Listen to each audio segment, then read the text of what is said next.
Hey guys, it's Miss Miklos, and in today's lecture we are talking about two major concepts. We're going to talk about multivariable linear systems, which basically means we're going to have systems that have three variables.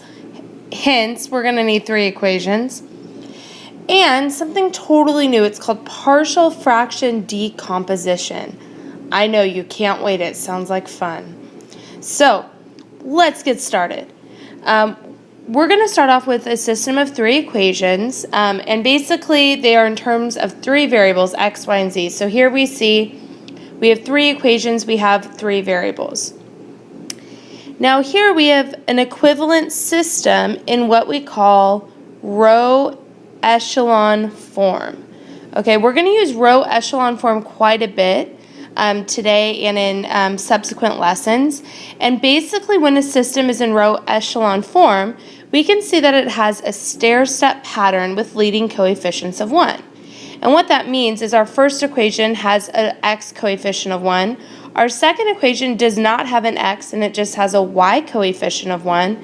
And lastly, I don't have an x or a y and I have a z coefficient. So the reason why it's nice if we can get our systems in this form is that we can just simply use back substitution to go ahead and solve. Okay, when we solve, we know that our answer should be what we call an ordered triple.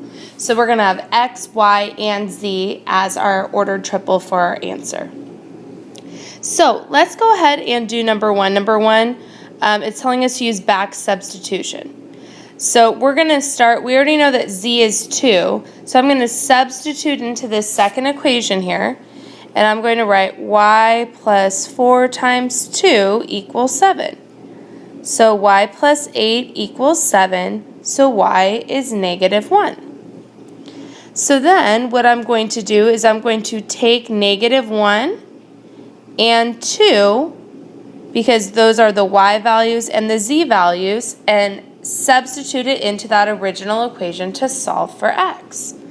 So I have x plus 2 plus 6 equals 9. So x plus 8 equals 9 and x is equal to 1. So our solution here would be 1, negative 1, 2. And we know that in order for this to really work, if I would need to substitute it in and see if it works in all three equations, and it does. So using back substitution is very easy and very simple.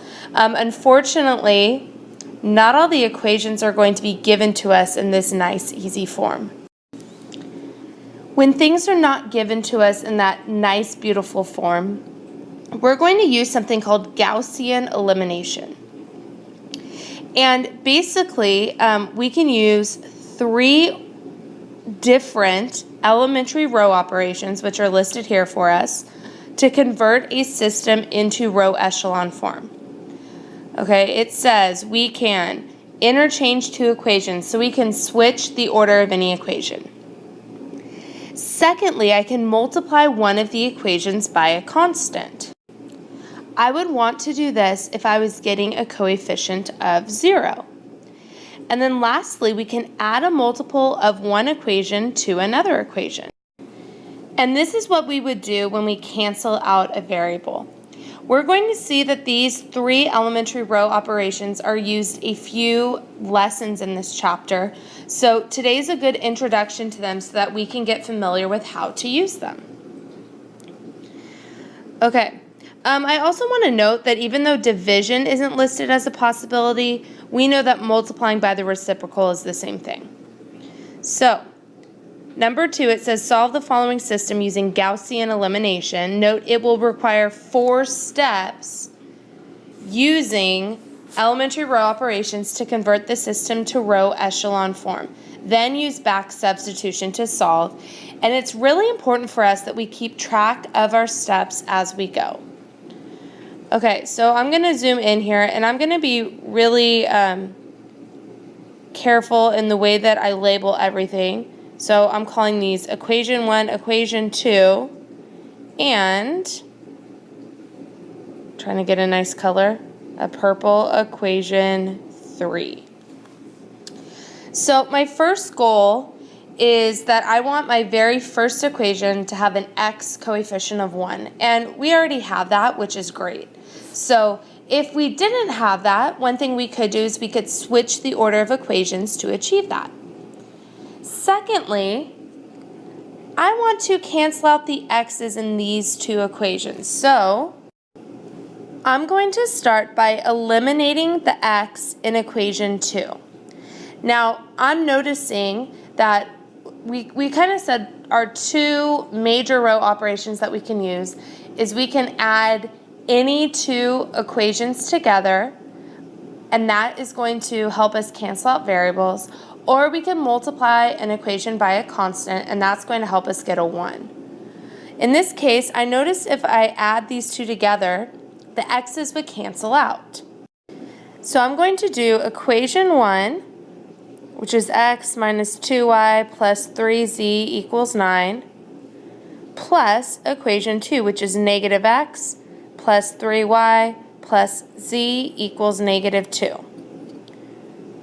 So when I add these together, my x's cancel out, and I end up with y plus 4z equals 7. So we have gone ahead. This is our new equation 2, and I'm actually going to write these off to the side. So equation 1 we said was x minus 2y plus 3z equals 9. Our new equation 2 is y plus 4z equals 7. Next, I want to get rid of this x. So I'm going to eliminate the x in equation 3. Now, the issue I have this time, if I just added these two together, I would get 3x. So I have to think, is there something I can multiply this equation by that would cancel this out? And I know that if I add the opposite, so we're going to do negative 2 times equation 1 plus equation 3, that would give me negative 2x plus 2x. So I'm going to go ahead and say that I'm doing negative 2 times equation 1 plus equation 3. So when I multiply that first equation by negative 2, I would get negative 2x plus 4y minus 6z equals negative 18. So all I did was distribute a negative 2 to this equation. Now I'm going to write equation 3, which was 2x minus 5y plus 5z equals 17. So if I add these together, my x's cancel. I'm left with negative y minus z equals negative 1. So we have successfully gotten rid of the x in equation 3. So I'm just going to go ahead and rewrite that new equation. So now our next goal is I want this second equation to have a coefficient of 1 for the y, and we're excited because we already have that. Secondly, I need to cancel out the y in the third equation. So I'm going to eliminate the y in equation 3. Now, when I'm eliminating, remember we want to add a combination of two equations together. I'm thinking I don't want to deal with this top equation because I don't want to introduce x back into equation 3. So I'm going to look at these two equations. So normally when we're canceling something out, I might multiply the equation that's good by a constant and then add them together. Now I notice here though, if I just add these two, the y's are going to go ahead and cancel out. So I'm going to do equation 2 plus equation 3. So I have y plus 4z equals 7, negative y minus z equals negative 1. So when I add these together, I end up getting 3z equals 6. So I'm erasing what we had before, and I'm going to replace equation 3 now with 3z equals 6. our last step before we actually go ahead and solve is we need to get a z coefficient of 1. So, and I'm going to say in equation 3. So basically, I need to look at this equation and determine what could we multiply by to make z into 1. And I'm going to do 1/3 times equation 3 here, because I'm thinking 1/3 times 3 is going to give us 1. So when I distribute 1/3 times 3z equals 6, I get z is equal to 2. So I'm going to go ahead and write z equals 2. Now this is row echelon form. So we have used the combination of those 3 steps, those 3 row operations we can use to get it into row echelon form. If you guys look, this is exactly the same problem as number 1. So we're not going to go through the back substitution because we already really did it on this. You can rewind if you want. But our answer would be 1, -1, 2. So let's walk us through things we did again. I started by trying to eliminate these x's. So I eliminate the x in equation 2 by adding 1 and 2 together. I eliminated the x in equation 3 by doing -2 times equation 1 plus equation 3. Then I move on to my y's. So notice I go column by column. In my y's, my new equation 2 here already had a coefficient of 1, so we were good. I had to cancel out the y's in equation 3, so I went ahead and added 2 and 3 together. And it gave me this equation of 3z equals 6. Lastly, I had to get a z coefficient of 1, so I multiplied equation 3 by the reciprocal, and that gave me z equals 2. We're going to do one more of these, and then we're going to get into partial fraction decomposition. Okay, so now that we've seen this once, hopefully it makes a little bit more sense. So I'm going to go ahead and call this equation 1, equation 2, and equation 3. So my goal, I want to have an x in equation 1, and we do, so I'm going to leave it like that. Now I want to cancel out, I want to eliminate the x in equation 2.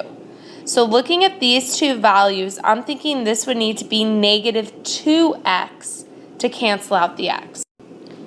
I'm going to do -2 times equation 1, so that would be -2x minus 2y minus 2z equals -12, plus equation 2, which was 2x minus y plus z equals 3. So when I add these together, my x's cancel out. I get -3y minus z equals -9. Okay, so once again, I'm just going to kind of rewrite these off to the side so I have just a good track of everything that we've done here. So -3y minus z equals -9. Okay, the next thing that I want to do here is eliminate the x from this third equation. So I want to eliminate x in equation 3. This time, I'm thinking since it's a 3x, I should multiply this first equation by -3 and then add it to equation 3. So when I distribute a -3, I get -3x minus 3y minus 3z equals -18. Equation 3 is 3x plus y minus z equals 2. So when I add these together, I get -2y minus 4z equals -16. So I went ahead and wrote it up there, so this is what we currently have. So we're good in this first column. Now, my second column, I want to start by getting this to be a coefficient of 1. So, we haven't had to do this yet. So far, really, the only row operation we've used is multiplying one row or one equation by a constant and adding it to the other equation. Here, I said at the very beginning, if we want to get a coefficient of 1, I'm just going to multiply this entire equation by a constant value. So I'm going to write get, it might be helpful if I don't write with my laser, get a y coefficient of 1 in equation 2. So I'm going to do negative 1/3 times equation 2. So negative 1/3 times negative 3y minus z equals negative 9. So when I distribute, I get y plus 1/3 z equals 3. So we have accomplished our goal and made this have a coefficient of 1. So I'm going to replace this equation and write instead y plus 1/3 z equals 3. Our next job is to eliminate this y. So I'm thinking if I multiply this new equation by 2 and add it to this equation, that those would go ahead and cancel out. So I'm going to write here, step 4, eliminate y in equation 3. So we said to do that I'm going to do 2 times equation 2 plus equation 3. So when I distribute that 2, I get 2y plus 2/3 z equals 6. So I multiplied this equation by 2. And now I'm going to add negative 2y minus 4z equals negative 16. So my y's cancel out. 2/3 z plus negative 4z is negative 10/3 z. 6 plus negative 16 becomes negative 10. So this is going to be my new equation. So I'm going to go ahead and write negative 10/3, well actually I'm going to write it over more. Okay, negative 10/3 z equals negative 10. And we're almost there. We have one thing left to do. I need to get this z to have a coefficient of 1. So step 5, I need to get a z coefficient of 1 in equation 3. So I'm thinking if I multiply by the reciprocal, which would be negative 3/10 times that equation, it would work out. Okay, so I have negative 3/10 times negative 10/3 z equals negative 10. So when I distribute, I get z equals 3. So I'm going to go back over here and write z equals 3. Okay, so once again, we can see all the work. Now, it's really helpful if you are organized like this for 2 reasons. First of all, if you make a mistake somewhere, it's much easier to find if you're nice and organized. Secondly, when I am grading your work, it is much easier for me to see what you are doing correct or incorrect if you are organized like this. Okay, so I know that this work can be a little bit tedious, but that's really what we're going to have to deal with. So, unfortunately, there's really no good way to solve a 3x3 system. They all take time, so we just have to deal with it. Now looking at this, I'm going to use back substitution. So I know that my z value is 3, so I'm going to start and say y plus 1/3 times 3 equals 3. So I get y plus 1 equals 3, so y is equal to 2. And then I'm going to do x plus 2 plus 3 equals 6. So x plus 5 equals 6, x is equal to 1. So my ordered pair here is 1, 2, 3. If we double check this, and I'm going to double check it in our original equations here, but you could also check it in here, that's fine.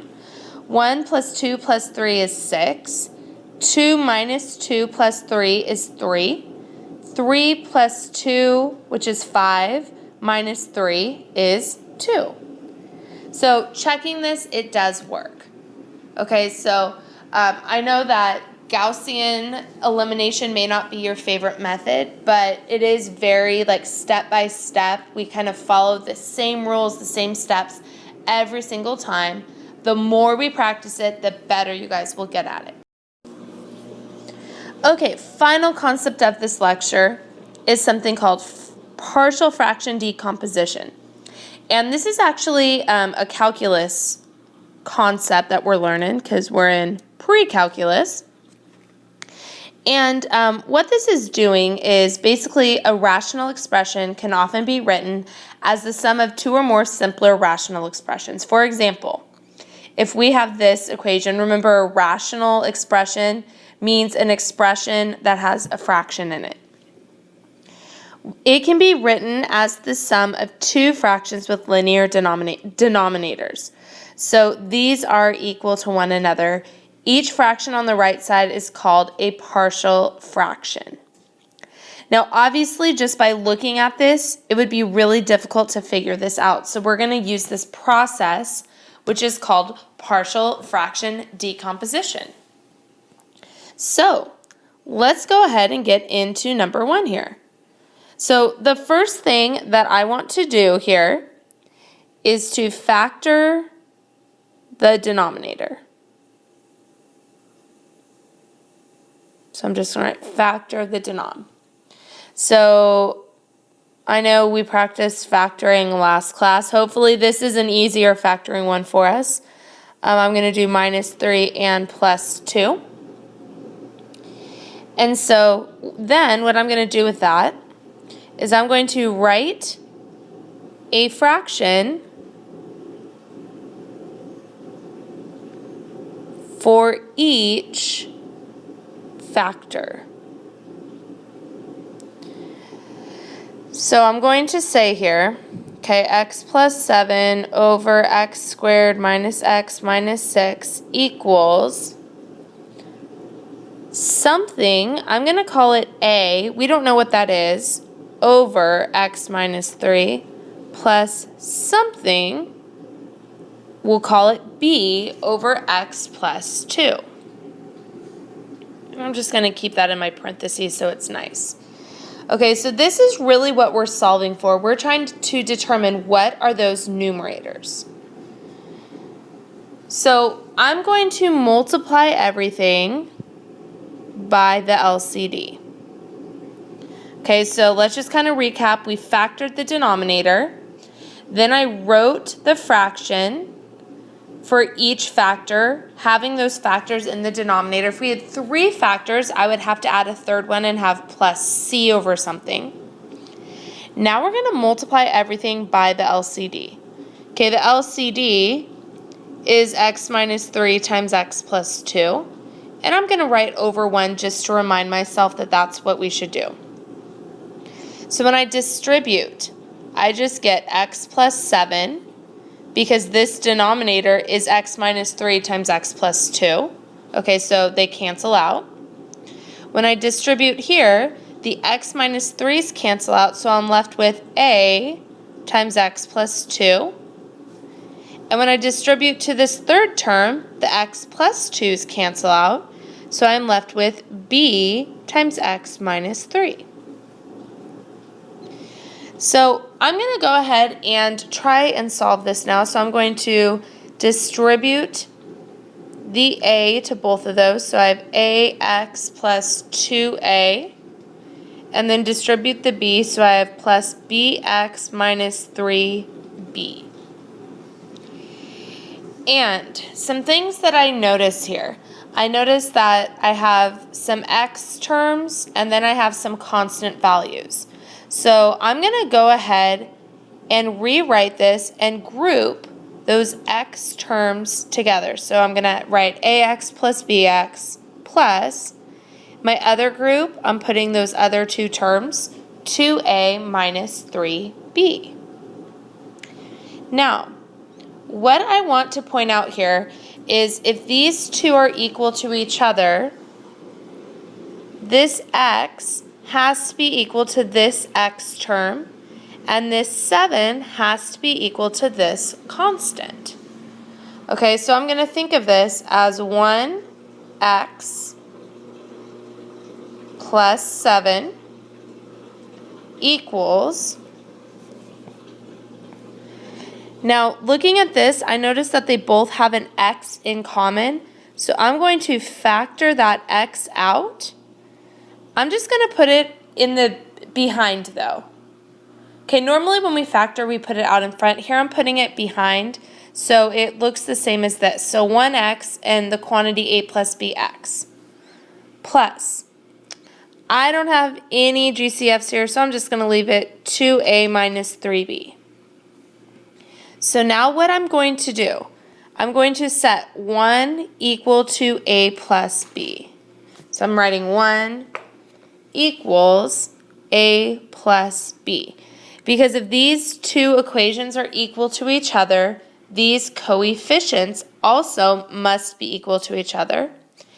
My other equation is going to be 7 equals 2a minus 3b, because likewise these constants need to be equal to each other. So let's kind of just, before we solve, recap what we've done. We factored the denominator. We wrote a fraction for each factor with that factor in the denominator and our unknown values in the numerators. We distributed the LCD to get this equation. I distributed A, distributed B, and I noticed that I had some terms that were similar. I grouped my x terms together and factored the x out. I also grouped the other leftover terms together. And I'm noticing 1 is equal to a plus b, because those are the x coefficients, and 7 is equal to 2a minus 3b, because those are the constant values. Now, looking at this, I just have a 2 by 2 system which we know how to solve. I'm going to use linear combination, elimination. So I'm going to multiply by 3. This is going to cancel out my b's.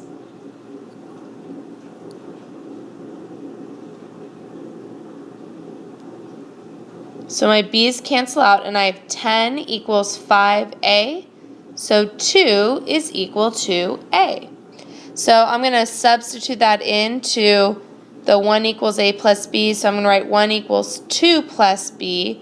So negative 1 is our b value. Now, those are the answers we want, but that's not our final answer. Our final answer is going to be looking back at this. I need to substitute in for a and b here. So I'm going to go ahead and write x plus 7 over x squared minus x minus 6 is equal to, instead of a, I'm writing 2 over x minus 3, and instead of b, I'm writing minus 1 over x plus 2. So this would be our final answer. Okay, so let's go ahead and do this again. We have one more example for today. I know we've gotten really spoiled on the past 2 lectures on how short they are, but unfortunately today we're delving into the brand new stuff. So we're going to start here by factoring the denominator. So I'm just going to write it right here. I'm going to do x times x minus 3 because that was our GCF. So I'm going to set it equal to a over x plus b over x minus 3. Now I'm going to multiply everything by the GCF. So when I distribute, I just get 3 equals, the x's cancel out, so I have a times x minus 3. The x minus 3's cancel out, so I have bx. So I'm going to distribute this, and I get 3 equals ax minus 3a plus bx. I'm going to go ahead and group my x terms together. And then I only have one other term. And what I notice is kind of strange here is I don't have an x on the other side. So I'm going to think of it as 0x. And the reason why I'm going to do this is because it's like there's an x coefficient of 0. So I'm going to say 0x plus 3 equals a plus b x minus 3a. So just like last time, I'm going to set the x coefficients equal to each other. So 0 equals a plus b. And then I'm going to set my constant equal to whatever's left over. So 3 equals negative 3a. This time, I'm going to go ahead and just use substitution. So I'm going to solve for a first here. And when I divide both sides by negative 3, I get a equals negative 1. So when I substitute into that other equation, I get 1 equals b. So a equals negative 1, b equals 1. So I'm going to write 3 over x squared minus 3x equals, instead of a, I'm going to do negative 1 over x plus, instead of b, I'm writing 1 over x minus 3. So our two concepts today, let's just kind of recap. We talked about Gaussian elimination, the 3 rules we can use. We can switch any two equations. We can multiply an equation by a constant value, and that's what we're going to do to get a 1 as a coefficient. We can multiply any equation by a constant and add to another row. And really, we've done that in elimination, so that's not a new concept to us. But those are the 3 things that we're going to do in order to transform the system into row echelon form. Then we can just use back substitution. Second thing we learned today, partial fraction decomposition. We are factoring the denominator. We are setting up 2 different fractions or 3 fractions, a fraction for each factor with variables in the numerator because that's what we're really trying to solve. And then we're going through that whole system where we multiply by the LCD and we simplify that equation. And then we realize that I can set my x coefficients together, I can set my constants equal to each other, and it gives us a 2 by 2 system that we can go ahead and solve to find what the coefficient or what the numerator should actually be. So today's a lot of new stuff. However, a lot of it's repetitive. The more we practice it, the better we are. I would definitely suggest doing suggested problems before the homework quiz because otherwise you might run out of time. So please let me know if you need help on stuff and have a great rest of your day.